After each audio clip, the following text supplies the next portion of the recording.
Assalamualaikum warahmatullahi wabarakatuh. Perkenalkan, kami dari kelompok 1 yang beratasnamakan Nurma dan Syafruddin. Kelompok kami akan membahas tentang integrasi nasional dalam Bhinneka Tunggal Ika (BTNA), kebinekaan bangsa Indonesia. Negara adalah negara yang berbineka atau negara yang beragam atau negara multikultural dalam hal suku, etnik, budaya, agama, dan hal ini mengakibatkan negara Indonesia memerlukan alat parekat atau pemersatu bangsa, yaitu semboyan negara yang berbunyi Bhinneka Tunggal Ika. Semboyan ini juga terletak pada lambang negara Indonesia, yaitu kaki burung Garuda.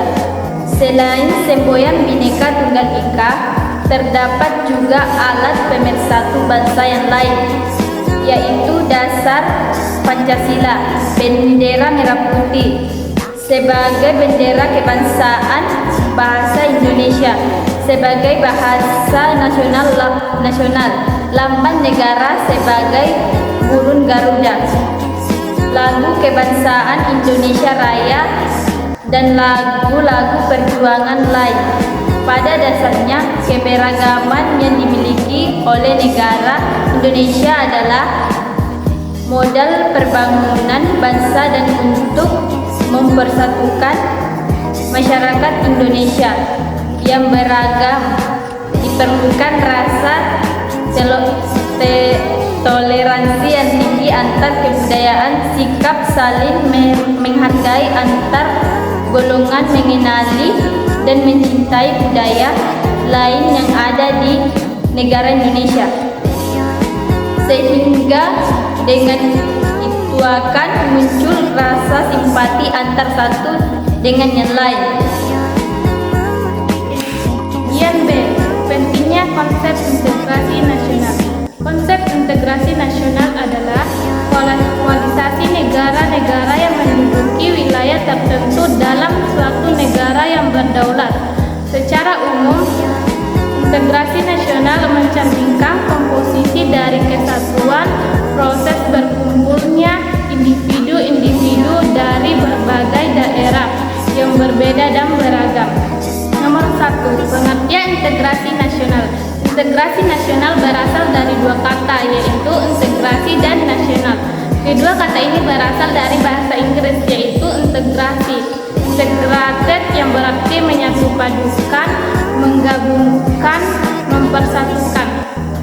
Sedangkan nasional, nation, yang berarti bangsa. Proses penyatuan suatu bangsa yang mencakup semua aspek kehidupannya, yaitu aspek sosial, politik, ekonomi, dan budaya. Integrasi juga meliputi aspek vertikal dan horizontal. Bagian 2. Syarat integrasi. Nomor 1. Anggota masyarakat merasa berhasil saling mengisi kebutuhan antar satu dan lainnya. Nomor 2. Terciptanya kesepakatan atau konsensus, norma dan nilai sosial dalam masyarakat yang dilestarikan dan dijadikan pedoman. Nomor 3. Norma dan nilai sosial dijadikan aturan baku dalam proses integrasi sosial. Bagian C. Faktor pembentuk integrasi nasional. 1. Merasa senasib seperjuangan oleh faktor sejarah. 2. Menjalankan ideologi Pancasila dan semboyan Bhinneka Tunggal Ika. 3. Memiliki tekad bersatu selayaknya Sumpah Pemuda. 4. Adanya ancaman dari luar menyebabkan munculnya semangat nasionalisme rakyat NKRI. Nomor 5. Penggunaan bahasa Indonesia. 6. Adanya semangat persatuan, kesatuan bangsa, bahasa dan tanah air Indonesia. 7. Ada kepribadian dan pandangan hidup kebangsaan yang sama yaitu Pancasila. 8. Adanya jiwa dan semangat gotong royong, solidaritas dan toleransi secara yang kuat.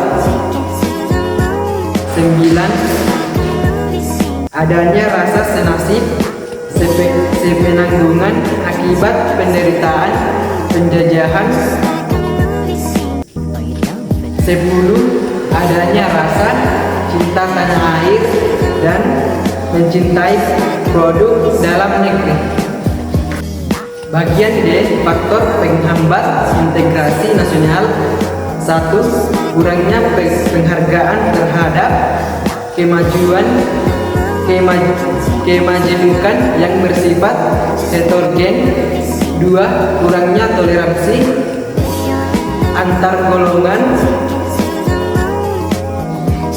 3. Kurangnya kesadaran dari masyarakat Indonesia terhadap ancaman dan gangguan dari luar.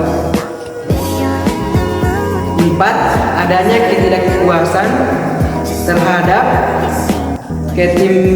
ketimpangan dan ketidakmerataan hasil pembangunan. Itulah pembahasan kami, kurang dan lebihnya mohon dimaafkan.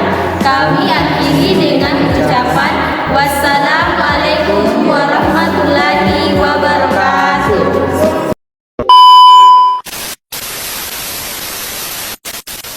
Nika Srianti, Nurma. Dan Samsurin.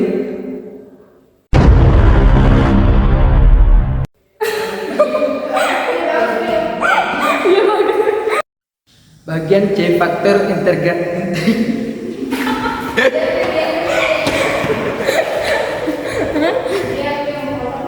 nih coba dah. Ya di situ bukan.